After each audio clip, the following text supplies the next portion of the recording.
Welcome back, wannabes and creators, to another episode of The Business of Art, the podcast that attempts to demystify business for artists. And today we're talking to Tom Hutchison, publisher, founder, creator at Big Dog Inc., the comic book company, which I love very much. In fact, I still remember picking up a copy of Penny for Your Soul when I started getting back into comics heavily earlier this decade. Before we get started, I want to remind you that our Kickstarter course, Crush It on Kickstarter, usually $200 on Teachable, is only $7 for people on this podcast. That's right. Hours upon hours of content that used to be behind the paywall at Kickstarter University, I moved to Teachable on a $200 course, but specifically and exclusively for you, Business of Art listeners, you can get that same awesome content for just $7.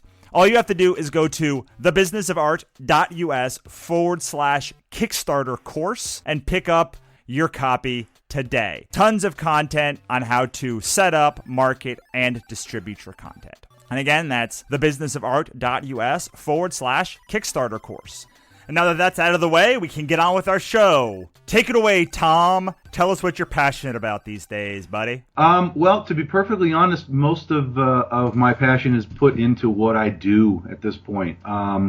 As a writer, publisher, creator, salesman, convention traveler, and so on, there's not a ton of time for a lot of extra stuff. I'm even actually now working at a comic shop here in Arizona, Jesse James Comics. So my time's pretty full, but I guess ultimately you'd say my passion is comics, one way or another. Whether it's selling to people or writing or creating. That's basically what I do. That's my time. That's my day. From when I wake up to when I go to bed. It's even when my head hits the pillow, I'm still thinking about what am I doing tomorrow? What do I have to write? What do I have to work on? What do I have to, promote? Who do I have to talk to?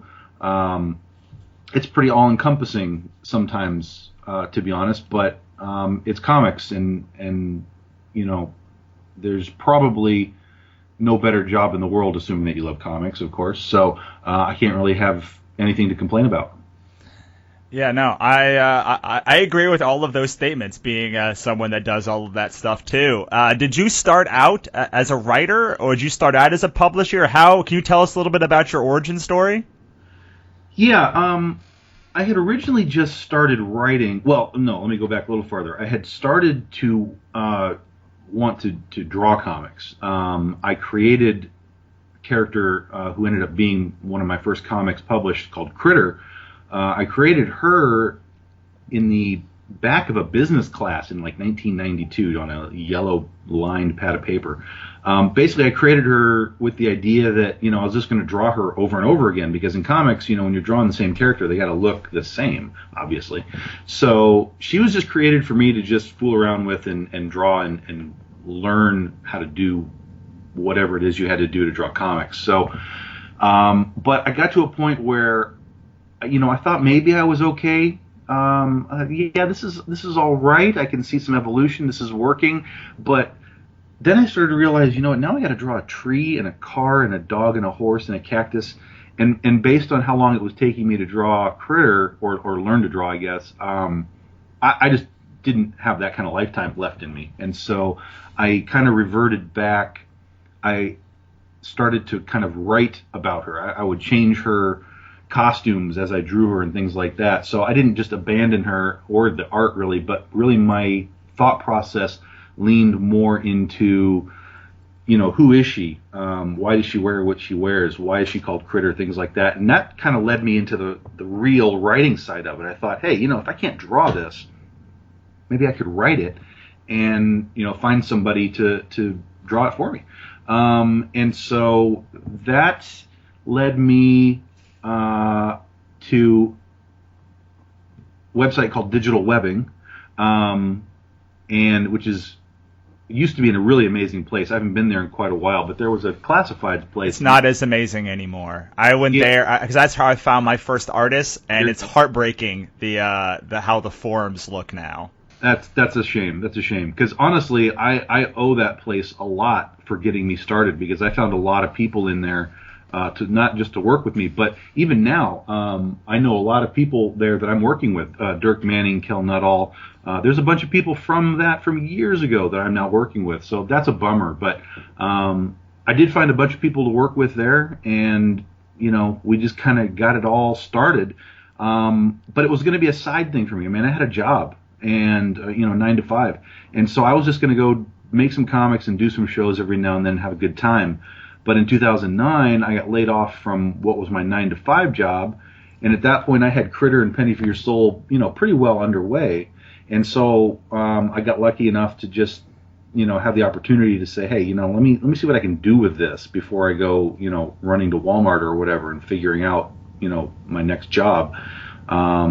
And that was 2009, so we published our first books in 2010 under Big Dog Inc.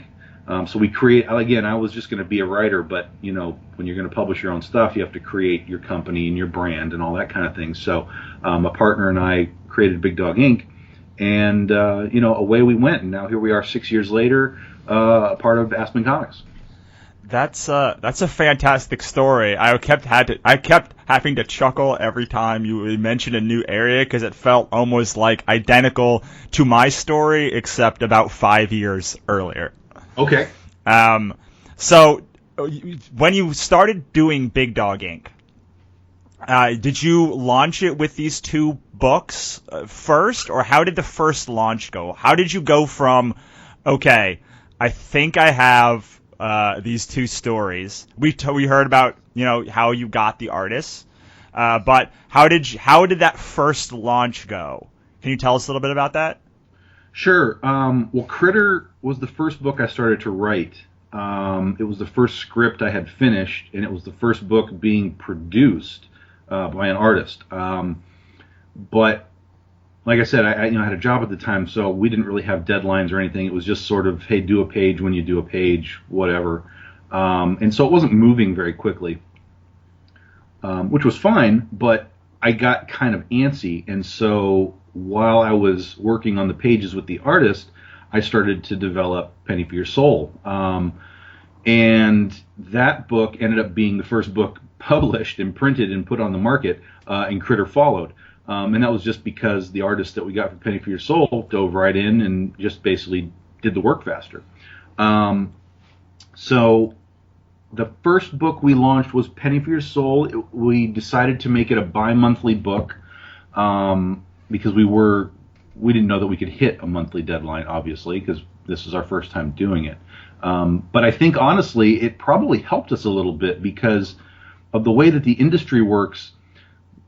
Normally, stores are ordering 3 issues of a book before they ever see number 1 on their shelves. With us, we solicited the first book. It came out, and when that book was on the shelf was the time that they were buying number 2. So I think it actually probably helped us out a little bit because they could see that the book was going to sell right when they had to order the next issue. So I think we got a little bit lucky, honestly.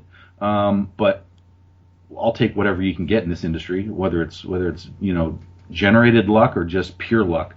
I think that's so interesting because you do see this all the time. Is you want a book to be, or anything, you want any product to be on a shelf selling when it's time to order the second one. You had that sort of initial or immediate impact. They saw that a book was selling, and then when the new Diamond catalog came out, you were in there.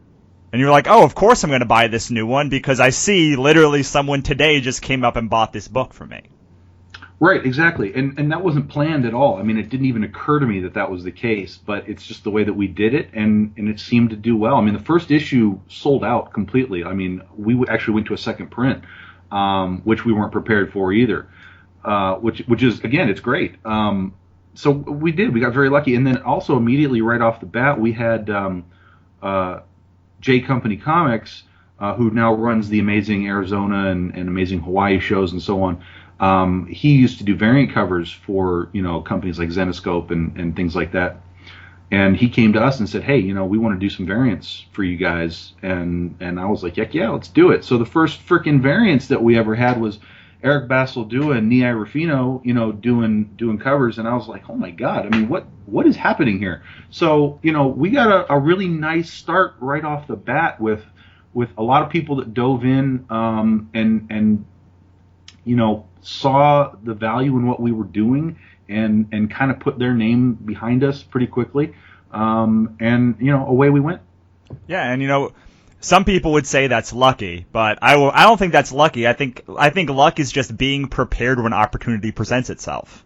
You could have had a crappy book that nobody wanted to see, and you could have gone through the same process, and those same people could have seen your book and not been interested, but you created something that was awesome, and then people saw it that could help you, and then things took off from there. Yeah, that's true. It's true. I mean, obviously it helps to have a good product, but having never published a book before, I didn't really know if it was good, bad, or indifferent. So the fact that people, really latched onto it quickly, and now here we are 6 years later, people have latched onto it to a point where they're bugging me all the time. When's the next one coming? When's the next one coming? That feels really good to have people really, invested in the story that I've told.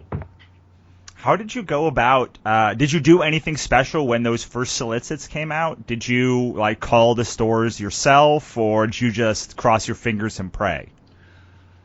Did one thing. I placed I think it's a quarter or maybe a half page ad in the Diamond previews. And that was it. I had no retailer information. I had no connections to Newsarama or CBG or any websites whatsoever. I mean, I was at that point really, honestly, there wasn't really social media like there is now, even 5 years ago. I mean, it's really changed quickly. But even from the standpoint of websites and people that do reviews and things like that, I had zero concept of how it worked, who they were, how to get a hold of them. So I just threw the book out into the world, put an ad in the Diamond previews, and said, please buy my book. And, basically the universe responded pretty well. Yeah, I mean, I'm assuming that changed quickly, though. I mean, eventually, so you sell out the first run, and things had to change, right? You had to kind of learn how to do all of this stuff. You had to learn how to go and talk to these retailers and these distributors and these sites so you can get your reviews. What was that process like, learning how to do all of this stuff? How long do you think it took you before you were comfortable doing that? Well, I'll tell you this. The first year of doing this, I didn't do any of that. I did nothing. I went to shows, but basically I went to the shows, I manned my booth, and when the show was over, I don't know, 9 times out of 10, I probably just went back to my hotel, had dinner, went back to my hotel. There were some shows that were different because I would run into people, co-creators and things that have done other books, and they're like, oh, your book is cool, and we're going to have dinner, let's go hang out. So it started slowly in that regard. Like I met Raven Gregory for the first time at Heroes Con, for example. He came over and bought the book. So, but it was a real slow burn. Honestly, it really wasn't until the second year of doing things when I had enough stuff that it was starting to get harder to fly with things, because I had to bring so much stuff. So I started to drive to a lot of shows. And when I did the driving, that opened up more time for me to do extra stuff, like go talk to retailers and so on. I did a little bit of that at the shows to some degree, but honestly, they're too busy selling the stuff that they brought. They don't really want to get too involved with extra stuff. They do that, when the show's over. But while I was driving around to do the shows, I was able to stop basically anywhere I wanted, whenever I wanted, and just drop into a shop and say, hey, I'm Tom. I do Big Dog Ink. Here's some books. Throw them on the shelf if you don't have them already. And here's my business card. And let's talk about how to do stuff, together. And so that's when it really kicked off. The second and third years were just really heavy duty, driving to shows coast to coast, and hitting up shops at that point. And that kind of led to people figuring out who I was. I would start to get people that would come to shows that said, "Hey, my store had this on the shelf, and I saw you were going to be here, so I wanted to get my book signed." And so that's obviously awesome. So it was slow burn. It was grassroots. We have never had the support of any of the large websites. It's always been small podcasts, small websites, just people doing things on their own. And of course, growing into social media, Twitter, Facebook, all that kind of stuff. Now people talk about our stuff and share posts and whatever. But really, we never had that big bump from media ever. I don't know why, but we just never did. And we didn't really worry about it either. We were too busy chasing shows and getting to where we needed to be to meet our fans than we were worried about, what a big website was going to, potentially say about us. Right. I think that's so important because most people have the opposite. They try to get those big websites first, but you have the sort of same mentality that I do, which is as a comic book creator, or anybody that creates anything, you have to be like a touring musician, at least at the beginning, if not at the end. But you have to go to where the people are all over the world, all over the country at the very least, and meet them where they are to build your brand. And then if you build a strong enough brand, that brand will sort of speak for you. Can you talk a little bit about that? Yeah, that's exactly right. Obviously it helps to have as many people talking about you as possible, especially if they're in the position to talk to millions of people. But you can absolutely be successful in keeping it simple, and focusing on the fan base, that you're generating on your own.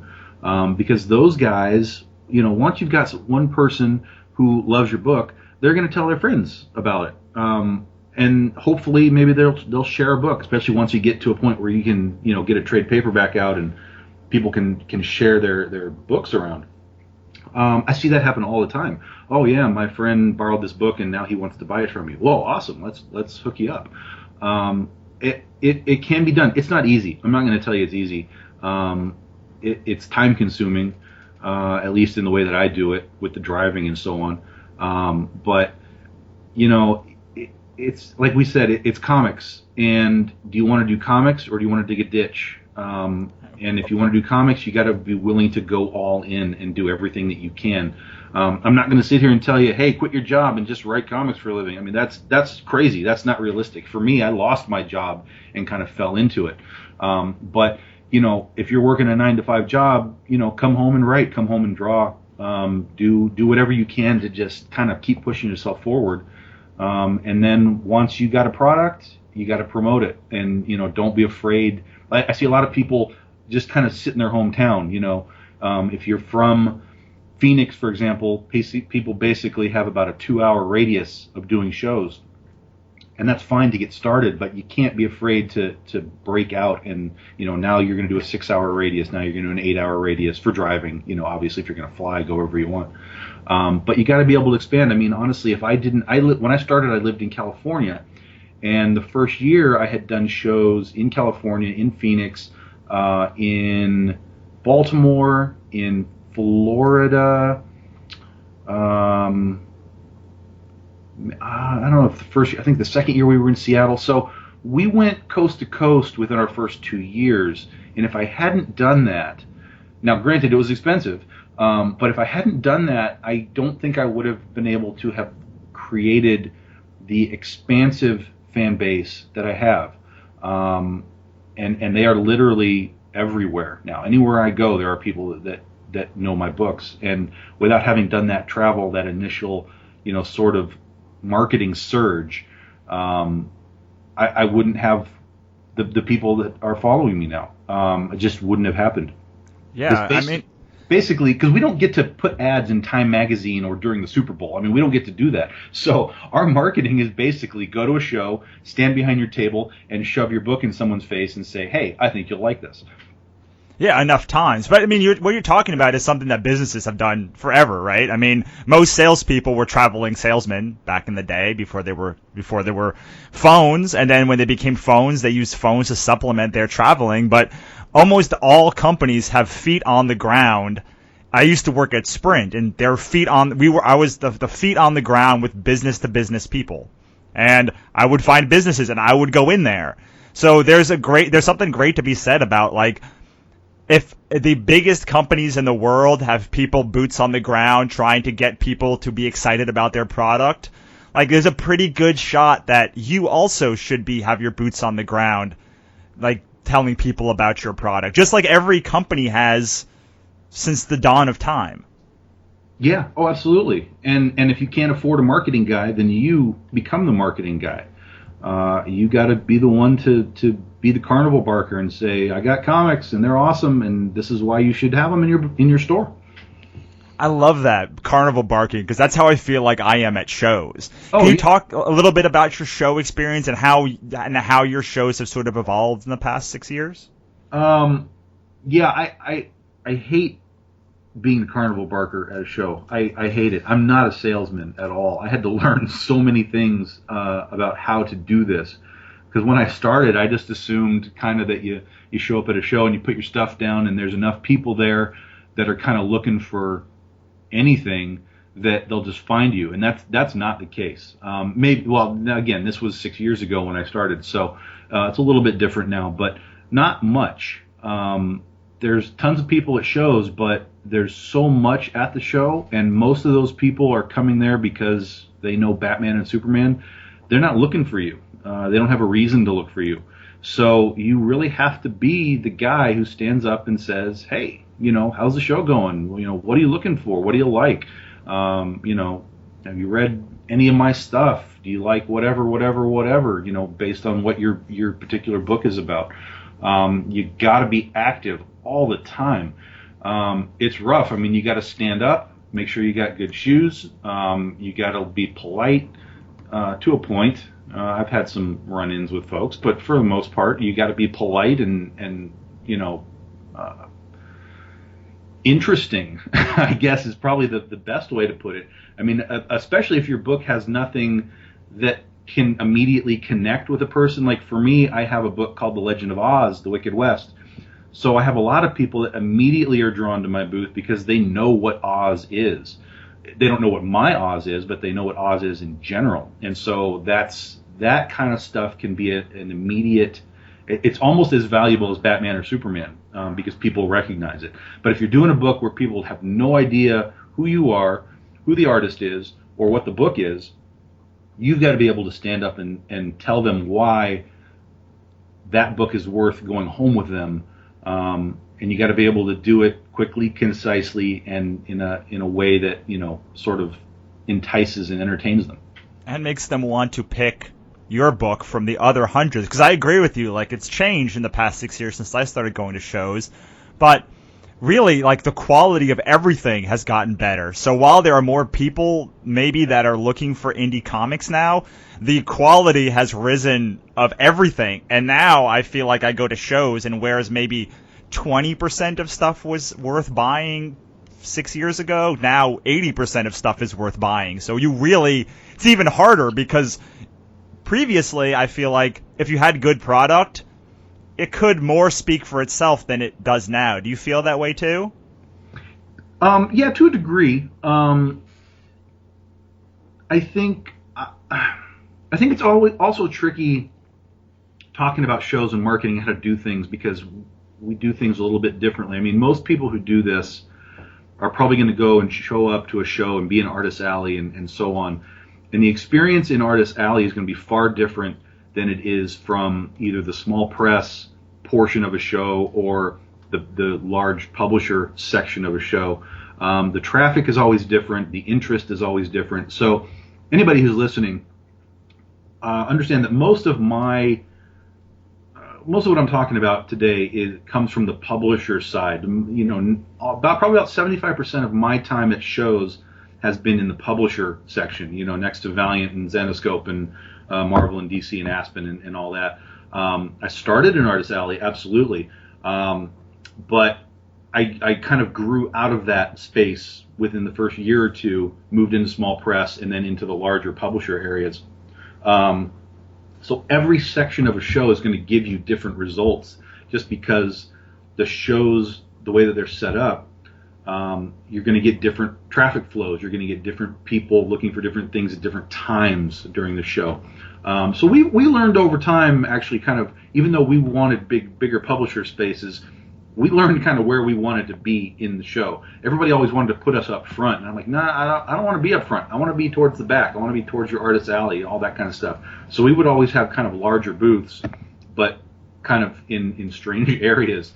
But it worked for us. And again, it's just one of those things where you do it long enough, you figure out sort of the little tricks and ways of doing things. And ultimately, and most importantly, you learn what works best for you.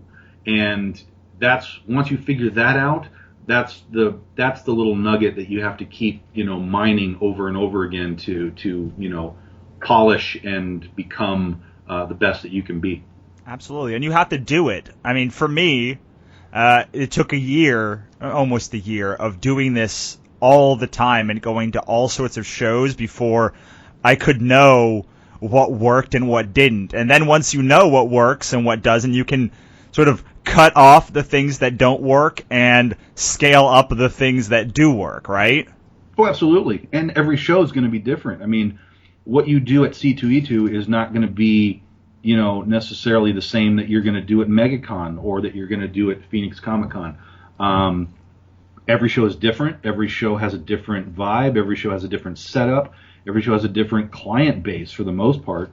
So while there may be people that travel around and find you, every time you do a show, it's going to be different. And so you've got to be able to find what works, but also be fluid enough to, kind of go with the flow. If you see things kind of, taking a left turn that you didn't expect. Oh, you know what? I didn't think that was going to happen. So we're going to modify the booth. We're going to change some product, sections or, whatever. But yeah, you've got to find what works and use it, but still be, able to just kind of take what comes and run with it. I love all of these nuggets so far. I want to talk, before we get into Kickstarter, because I definitely want to spend a lot of time on your new Kickstarter, talking about you as a publisher and how do you evaluate pitches and submissions that you get to know when something is worthy of publishing? Or for you, obviously we've talked about this before on the show, but every publisher sort of has a different fan base. So how do you know when something is right for you? Well, I got to think about this now. To be honest, we've only published 3 creator-owned books that were not created by me. The first was Ned the Chainsaw Guy. That was done by Orrin Kramick, who was actually my colorist and letterer on Penny for Your Soul. So he was doing the book, and we brought it over. So that was kind of a no-brainer. It was a really cool kind of almost video game style book. His art and colors are crazy. The second was called Pinpoint. That was pitched by Alfred Page. And it was just something different. It was something that I wasn't doing. And then the third was Wayne Gardner's Nightingale. And I actually ran into Wayne at a store. I think it was Jesse James Comics. And I talked to him. He showed me his book that was being published by Arden at the time. And he showed me the book, and I was like, wow, dude, this is really cool. And he said, we're basically happy with what's happening, but I don't know what's going to happen after this first miniseries. So, I may just do this myself when the contract is done. And I said, well, look, dude, if you want to continue to do this, I think this would be a good fit with BDI. And, about a year or so later, we set it up, and the second volume came out through us. But outside of that, I got a lot of pitches. I mean, there's always pitches flying at you from 100 different directions. But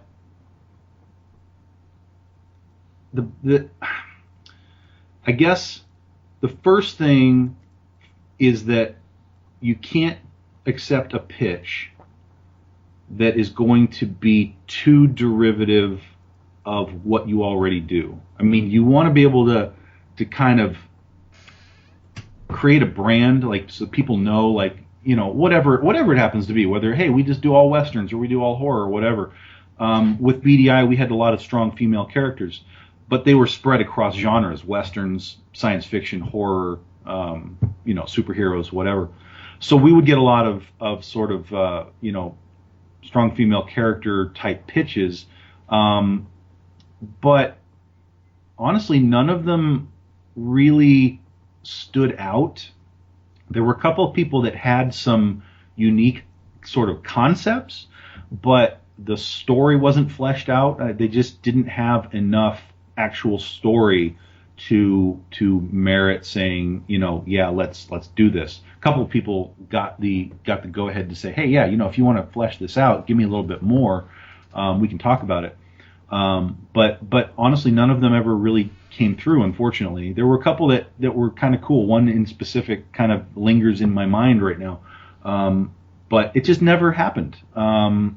And we were so busy kind of pushing our stuff forward anyway, and expanding what we did, that, you know, there wasn't a lot of time or space for anyone else to bring pitches. Now, obviously, we looked at art and writing samples, but as far as like stories and stuff, you know, number one for us, it's got to be fun. I don't do anything that's not fun. If you look at all of our books, even our horror book, it's still fun.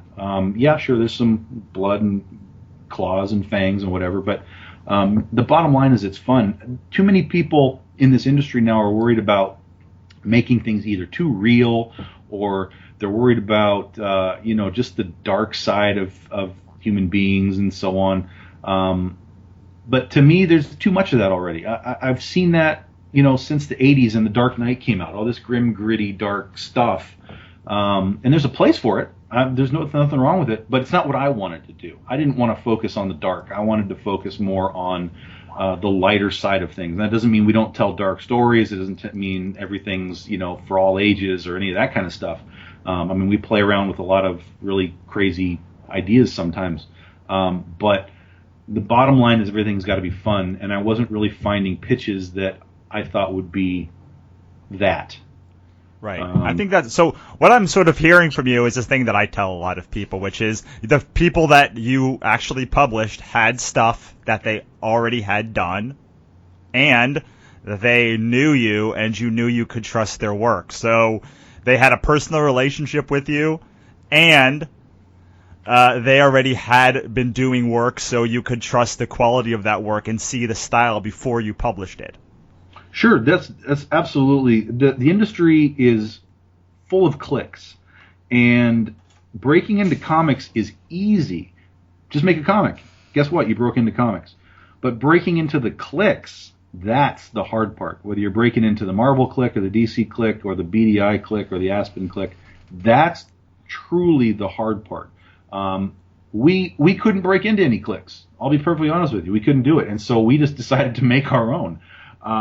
We grew our company slowly, like we talked about, grassroots. We worked with artists that we knew not only would do the work, but that we could get to shows and so on, because we thought that was important, that our fan base could meet the people that did these books. Yeah, we worked with a lot of guys that were overseas too, but we had a lot of people that were in the United States, and so we'd get them to the shows. And you know, we created, the BDI became a clique that people wanted to be a part of. It's funny, I've had people tell me that we looked like, you know, some sort of weird gang sometimes walking into the shows, because we're all wearing our black BDI shirts, and you know, we kind of came to the show together, we kind of left the show together. So even though while we ended up at dinners and stuff with other people, the perception was kind of this weird sort of like, you know, loner gang that would come and go to these shows together, which is kind of cool. It's kind of fun. And I guess it gave us kind of an outsider, you know, perception that people wanted to be a part of, and that was awesome. And I loved talking to people about their books and their pitches, but unfortunately, very few got really all the way through the door.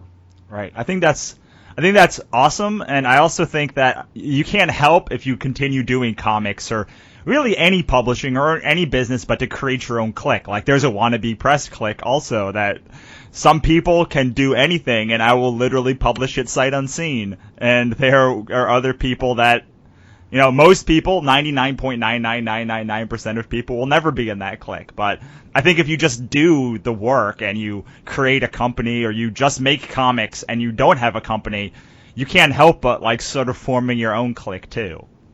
Yeah, I mean, and it's elementary school, it's recess, certain people, sort of latch onto each other and they're that group, in some cases for life. It's just life. It's human nature. It's what it is. All right, so let's go and talk about your Kickstarter because I want to spend a lot of time about this because I know this is the crux of why we schedule this interview. So let's talk about it. Tell me about the book that you're doing Kickstarter for now. Yeah, it's called Lights, Camera, Jungle. It's something that I've had in the back of my head for a few years now, going back even before the Aspen merger.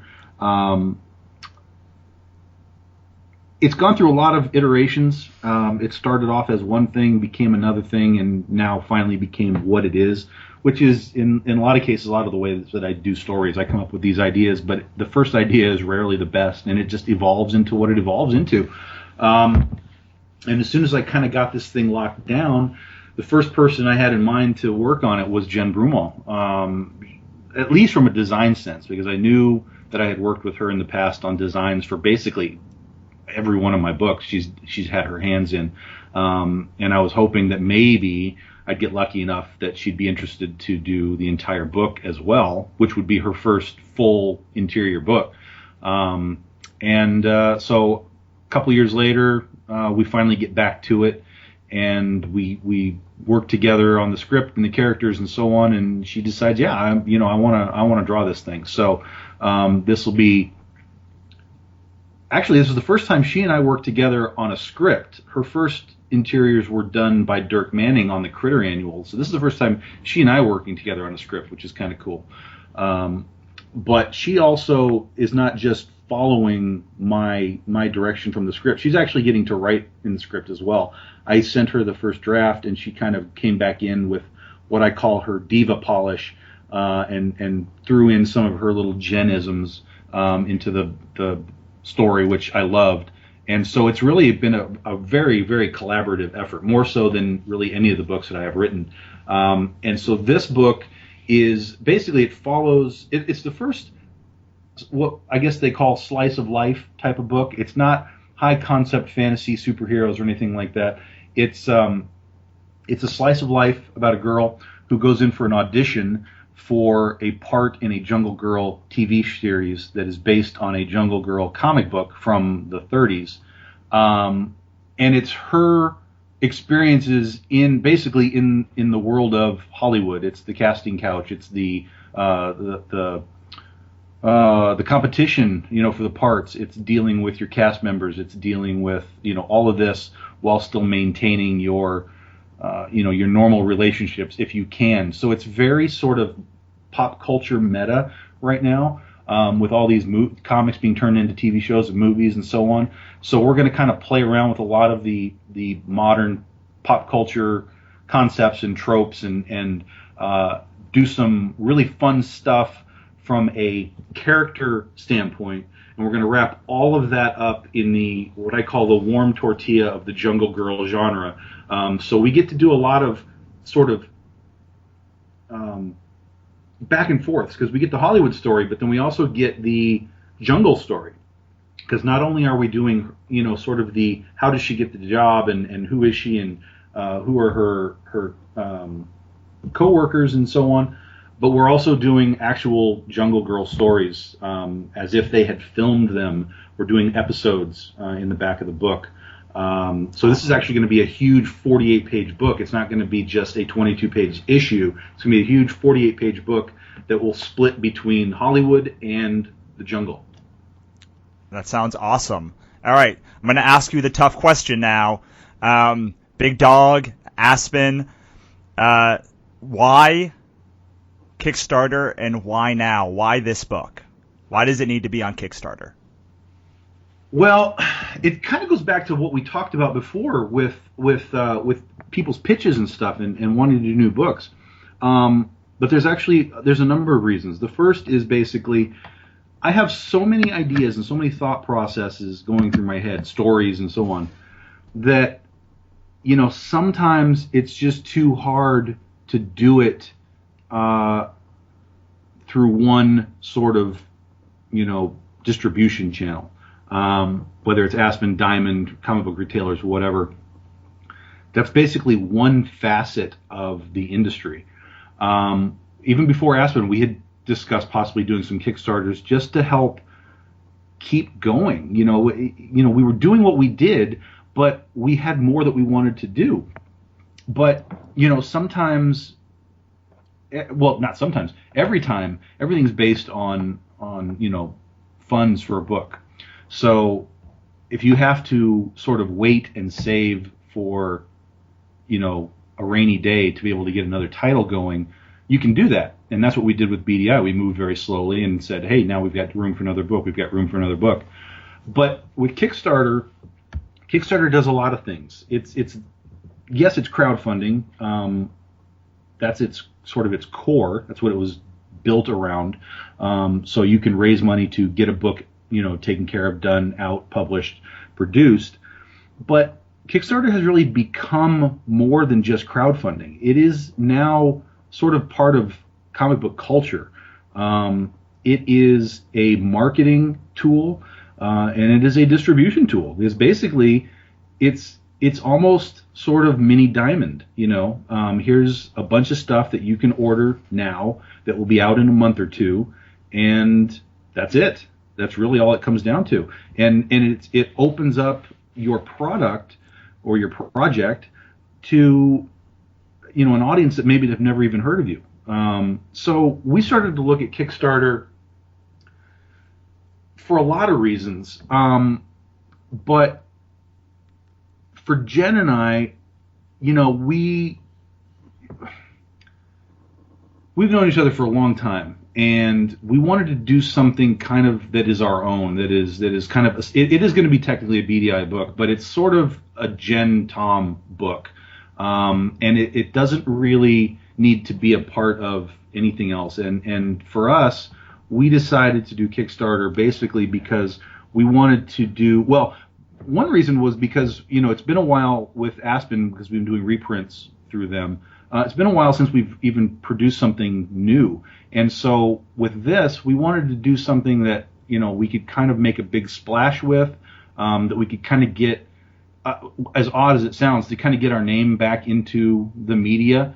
And so we decided to give this a try and do something different. It's not a series. It's not a single issue. It's one big honking book that's a lot of fun, we hope.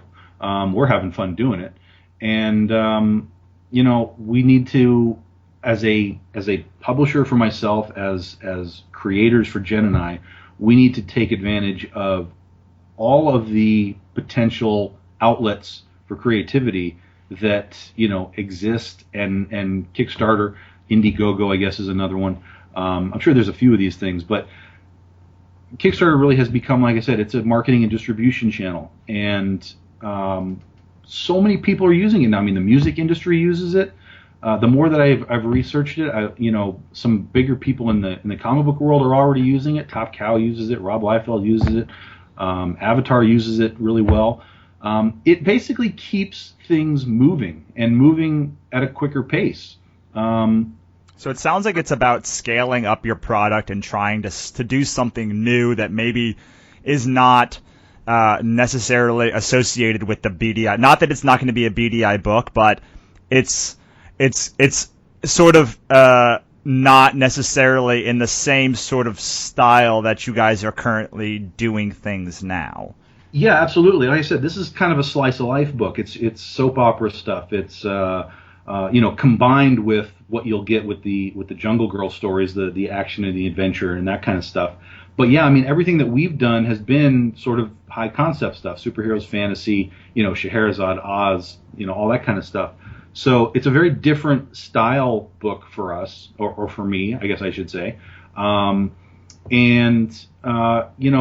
It sometimes also it's hard to just come out and say, hey, we're doing a series with this. I mean, the standard American comic format is, a monthly book for X amount of months and so on. But sometimes that's difficult to actually put into place. So doing this with this, now this book is intended to be a series. There will be more of them. But doing it just as this one single sort of big book allows us to kind of test the waters and see if people are even kind of digging this concept, which so far, all the responses that we've told people about, I mean, they've been great. They're really excited about it, which is awesome.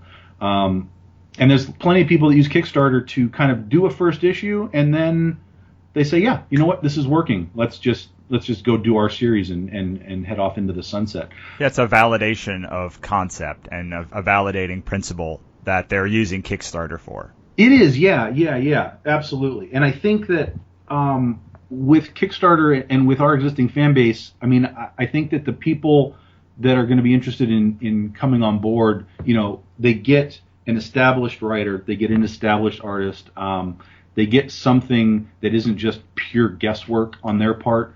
So that should be, helpful. But we're also going to be in front of, a completely new crop of eyes, and that's the Kickstarter eyes. I mean, yeah, obviously there will be some crossover. Our fans will go to Kickstarter and support it. But there's also people who are on Kickstarter all the time that have never heard of Big Dog Inc., Tom Hutchison, Jen Broomall, or anything. And so it's a marketing tool. It puts us in front of a new set of eyeballs. And, in this industry, in any industry, I guess, really, that's what you want. You always want new eyes on your stuff, whether it's old stuff or new stuff. In this case, we're going to put out something completely brand new for everyone, for our existing fans and for new fans, and hope that we can, continue to grow the brand. I love it. I'm in. I mean, like Pebble uses it, so to me, anyone can use Kickstarter for any reason. I just want to know what your reason was. What are you doing to market the book? What are you doing to market the Kickstarter, get everything ready, besides coming on this podcast and some others? Well, yeah, that's basically what we're doing. We've done some interviews that have been posted on websites. We're doing podcasts like yourself. Obviously, we'll be at shows promoting it there. San Diego Comic-Con is next week, so we'll be telling everybody about it down there. The Kickstarter actually is launching August 6th, so through the month of August, we'll be at shows continuing to promote too. So, and of course, social media, Facebook. I mean, when we did our Joan of Arc BDI Super Special earlier in the year, we got a huge response just off of our Facebook and Twitter and all that kind of stuff. When the book finally went on sale I think it was in March, we got a huge response just based off of very, very simple marketing techniques that we did through Facebook and Twitter and so on. We didn't even do much in the way of interviews or website, things or podcasts, here and there, spotty. But really, I mean, it's about consistency when you're doing marketing. You want to do as much as possible in a short period of time that leads right up to your launch point, whether it's, the release of your book in a store, or whether it's a Kickstarter, or whether it's just offering a product like we did with Joan, because Joan wasn't even in stores. It was just something we created on the side. We offered it on our website. It's a show exclusive. You can only get it there. It's not available in stores. So we've done a lot of different sort of things to kind of, keep the brand moving, keep the brand expanding, and keep product moving. But yeah, kind of like, what I talked about with Aspen, for the last year, most of what we've done has been reprint stuff. And so kind of like when I started and I had Critter and I was waiting around for pages to happen, I just got antsy and I wanted to do more things. And so instead of just, waiting for that right moment, we're kind of creating the right moment with Kickstarter. Awesome. I love it. All right. So before we got to work towards wrapping up. Before we do, I want you to give your best, most impassioned pitch about why my audience should buy your book. This book. not any of the others. The book you're doing now. What makes this book special?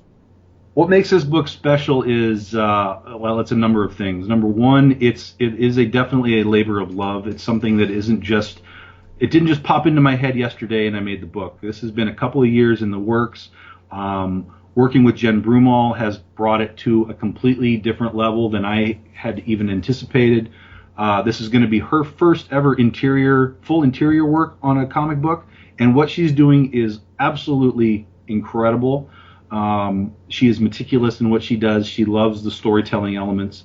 You're going to get, just like the advertisements say, it's action, adventure, romance, and Jungle Girls. I mean, it's everything wrapped up into one. If you like slice of life, we've got it for you. If you like the high fantasy, we've got that for you too, as in the actual jungle stories. So it's got something, as with almost everything I write, it's got something for everyone. And if you're familiar with my work, you'll love it. And if you're not familiar with my work, it'll be a great stepping stone to, get into the BDI universe. Awesome. All right. Before I ask my last question, what shows are you going to be at in August that the people that are listening here can find you while the Kickstarter is going on? That's a good question. I got to think about the whole calendar. But we will at San Diego next week. There is Kansas City Comic-Con in the middle of August. There's Dragon Con towards the end of August. So there'll be 2 or 3 coming up. For sure, at minimum. But if you want to know where we're going to be at, jump on Facebook. We always tell you where we're going to be. You can find the company, or you can find me. I'll friend you up too. We also have the website, bigdoginc.com, ink with a K. So we talk about things that are going on there. Awesome. Okay, last question. Before we wrap up, give me your last parting piece of advice, something you haven't said yet, where we can find you online, just to reiterate. I know you said it recently, and then we'll say goodbye. Well, the best piece of advice I can tell you, I guess from a general standpoint, is don't stop. Comics don't stop. And if you stop, then the comic world will keep going and you'll be left behind. So it doesn't matter how slowly you think you're moving, as long as you're moving forward at all times, that's the most important thing. Comics don't stop, so you can't stop.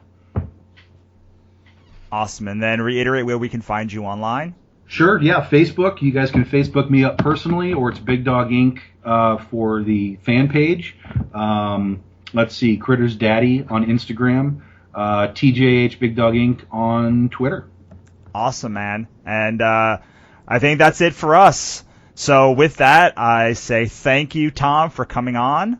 My pleasure. Thank you. I really appreciate it. So that was Tom Hutchison, publisher, founder, all-around big dog at Big Dog Inc. And I hope you got a lot out of that. Honestly, I was kind of in awe of that episode because pretty much everything that he said was where I expect to be in 5 years. So I was taking furious notes, and I hope you were too. All of the stuff about being an outsider and finding your tribe and not being able to get in with any other cliques, that speaks so well to the Wannabe Press brand. So I was really, really riveted for everything that he said. Make sure to go and check out Lights, Camera, Jungle, which is the Kickstarter that he's launching on August 6th. It is now August 3rd. We recorded this on July 12th. So this is well in the future from when we recorded it, but only a couple of days from today. So head on over and check out Lights, Camera, Jungle when it launches on August 6th on Kickstarter. Before we get out of here, I want to remind you that the way that we reach new people is when you subscribe, rate, and review our podcast. So it means the world to us when you do that. Give us 5 stars. Help us get found by other people. You can do that really easily by going to thebusinessofart.us/iTunes. We really, really, really appreciate it. It helps us get found, helps us help more people.